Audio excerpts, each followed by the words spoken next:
పరిశుద్ధులు ప్రియులైన దేవుని పిల్లలందరికీ యేసుక్రీస్తు నామములో శుభవందనాలు తెలియజేసుకుంటా ఉన్నాను. ఓ దేవా దయచూపుమయ్యా, దేశాన్ని బాగు చేయుమయ్యా, నీ ప్రజల మొరను ఆలకించుమా, నీ కృపతో మమ్ము నడిపించుమా, మన్నించి బ్రతికించు, ఉజ్జీవం కలిగించు, మన్నించి బ్రతికించు, ఉజ్జీవం కలిగించు. ఓ దేవా దయచూపుమయ్యా, దేశాన్ని బాగు చేయుమయ్యా, నీ దయలో మమ్ము నడిపించుమా, నీ ప్రజల మొరను ఆలకించుమా, మన్నించి బ్రతికించు, ఉజ్జీవం కలిగించు, మన్నించి బ్రతికించు, ఉజ్జీవం కలిగించు. దేశానికి స్వతంత్రం వచ్చి 79 సంవత్సరాల నుండి ఈరోజు 80 సంవత్సరంలోకి అడుగు పెట్టాము. అయితే దేశమంతా దీనిని పురస్కరించుకుని ఎంతో గొప్పగా వేడుకలు చేసుకుంటూ ఉంటుంది.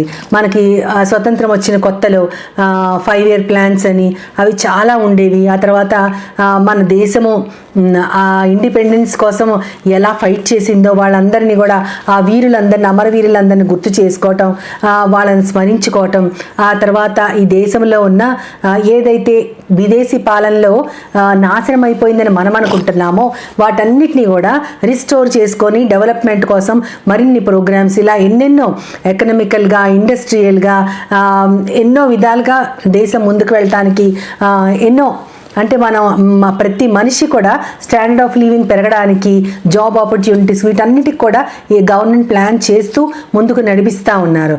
అయితే ఆ విధంగా 79 సంవత్సరాలు వచ్చేసినాయి. ఒక్కొక్కసారి నేనైతే ఆలోచించుకుంటా ఉంటే అప్పటి ఆ కబంధ హస్తాల నుంచి విడిపించబడ్డామని ఏ ప్రజలు, ఏ పాలకులు సంబరాలు చేసుకుంటా ఉన్నారో, నిజంగా అవి కబంధ హస్తాలా?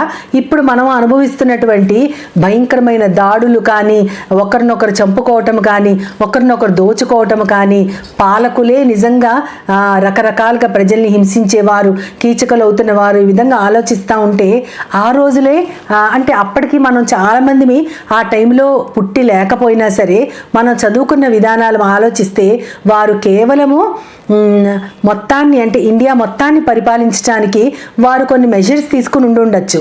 కానీ ఇంత భయంకరమైన రాక్షసత్వం, ఇంత ఒకరినొకరు దోచుకోవటం అనేది అప్పట్లో లేదు. కానీ ఇప్పుడు అది చాలా చాలా చాలా రెట్లు పెరిగిపోతూ ఉంది. నిజంగా స్వతంత్రం ఎవరు అనుభవిస్తున్నారు? ఎవరికి స్వేచ్ఛ ఉంది? గాంధీజీ దేనినైతే కోరుకున్నాడో అది ఎప్పటికీ రాదు. ఎందుకంటే పట్టపగలు కూడా ఎవరు నడిచే పరిస్థితులు, ఆడవారు కాదు కదా, మగవారు కూడా నడవలేని పరిస్థితులు వస్తూ ఉన్నాయి. ఇవన్నీ ఆలోచించుకుంటా ఉంటే నిజానికి దేశం సంబరాలు చేసుకోదగినటువంటి పరిస్థితుల్లో ఉందా అంటే ఎవరికి వారు ప్రశ్నించుకుంటే వాళ్ళకే సమాధానం వస్తుంది. డెవలప్మెంట్ ఎంత మనం చూపిస్తున్నామో అంతకంటే ఎక్కువ రెట్లు మనము రిట్రోగ్రెషన్ కూడా మనకుంది. వెనక్కి కూడా మనం తగ్గిపోతా ఉన్నాం. నైతిక విలువల్లో మనకున్నటువంటి మన భావాల ఆ స్వేచ్ఛా ప్రకటన లేకపోవటం, ఇవన్నీ చూస్తూ ఉంటే మనం ఎక్కడ బ్రతుకుతున్నాం, మన దేశంలోనేనా లేకపోతే వేరే దేశంలోనా అని కూడా అనుమానం వస్తూ ఉంటుంది. అయితే మనకి స్వతంత్రం వచ్చింది 1947వ సంవత్సరంలో అని మనం చదువుకున్నాం.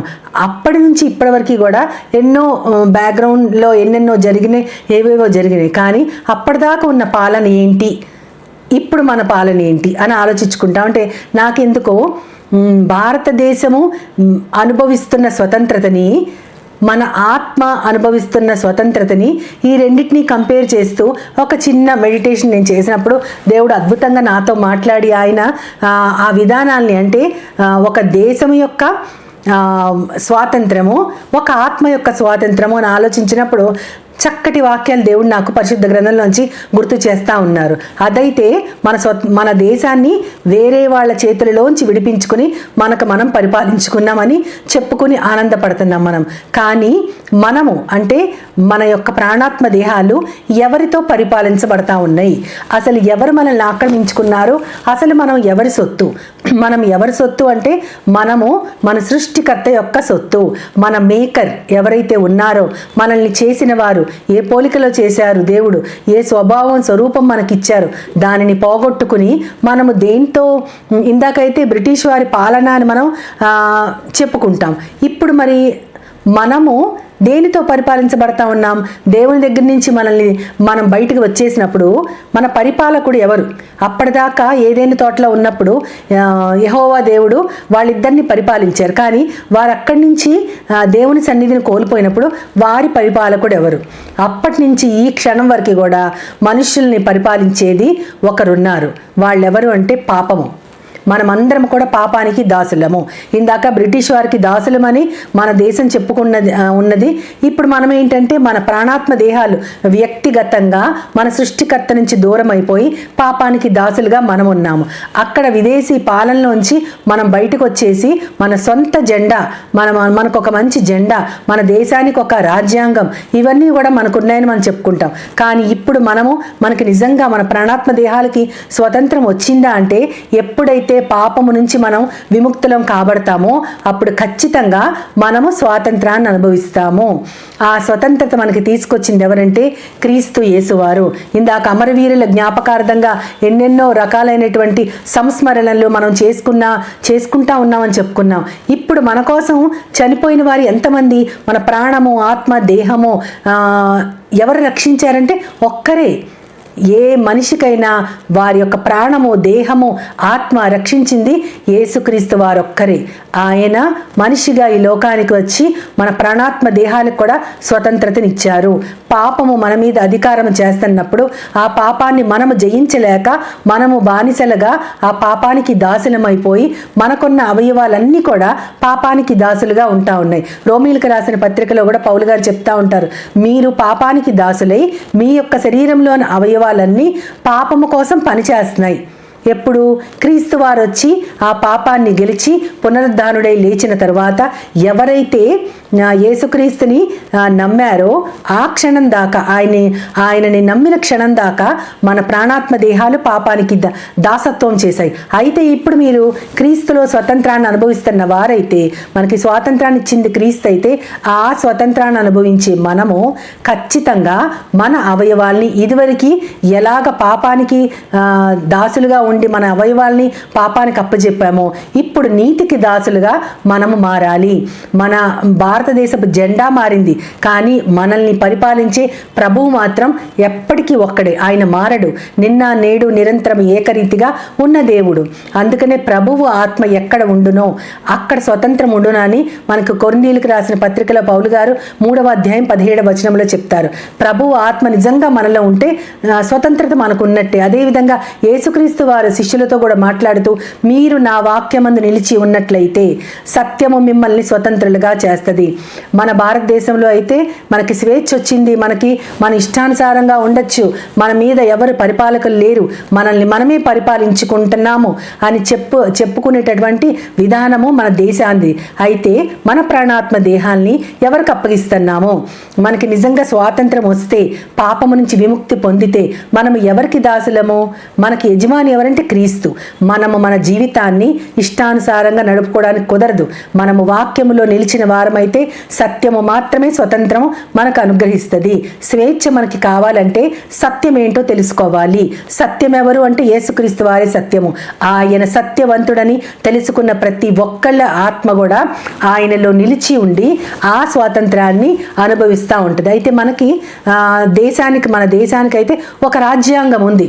అప్పటిదాకా ఉన్నటువంటి బ్రిటిష్ వారి విధానం వేరు, మన పాలకులు మనకు ఒక రాజ్యాంగాన్ని, ఒక సెట్ ఆఫ్ రూల్స్ని మనకి ఏర్పాటు చేశారు. అందులో చాలా ఉంటాయి. మనం చిన్నప్పుడు చదువుకుంటాం కదా, ఆ 14 రూల్స్ చాలా ఉంటాయి, అవన్నీ చదువుకుంటాం. ఫ్రీడమ్ ఆఫ్ స్పీచ్ అని, ఇంకా రకరకాల freedom to worship any God అని, ఇలా రకరకాల ఫ్రీడమ్స్ మనకి ఇస్తూ ఉంది మన రాజ్యాంగం. అయితే క్రీస్తులో కూడా ఒక రాజ్యాంగం ఉంది.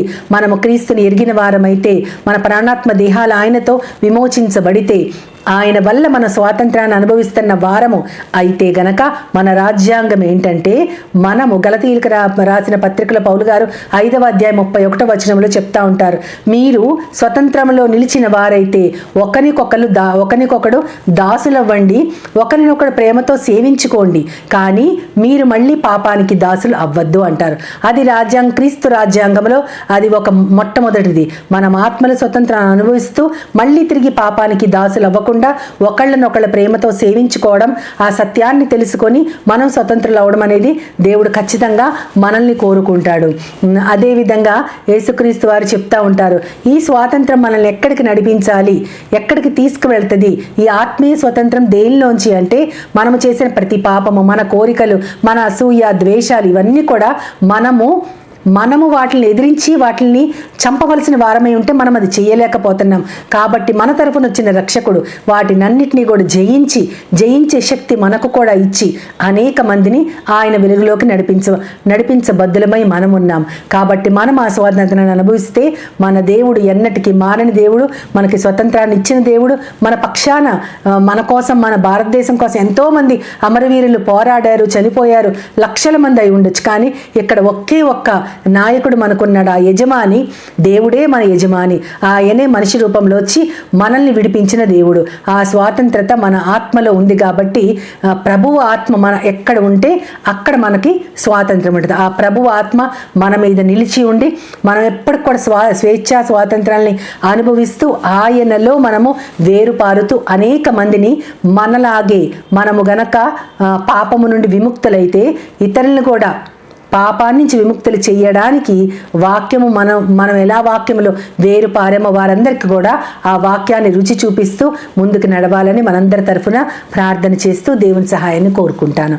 ప్రేమ నమ్మకం గల నా ప్రియ పరలోకపు తండ్రి, నాయన భారతదేశపు స్వేచ్ఛా స్వాతంత్రాలు ఎంతోమంది వీరుల వల్ల వచ్చాయి.